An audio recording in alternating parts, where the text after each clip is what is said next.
Hey yo, what's up guys? Yeah. Dito tayo ngayon sa One Kamay TV page. O ayan, nandito tayo ngayon sa Botolan, Zambales, nag-walking tayo. At ganun sa kabila, sa ating dili kumain tayo ng palabo, masarap na merienda.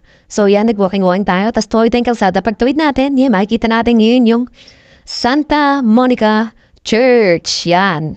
Dito yan sa Botolan, Zambales. Yan, nakikita niyo yung sa harap ng church na to, hindi yan ginagalaw, hindi kikuskus, hindi pinipinturahan. Kasi, syempre, mawawala yung sentimental value tsaka yung pagiging, abang tawag yan sa mga historic na design ng, church na yan, di ba? Pati yung bell sa taas, sobrang, very historic na rin. So, isa sa mga lumang church dito sa bayan ng Zambales sa Botolan. So, yan is school, katabi niyo Santa Monica Parochial Institute. Ayun, kita niyo sa malayo, di ba? Yung church.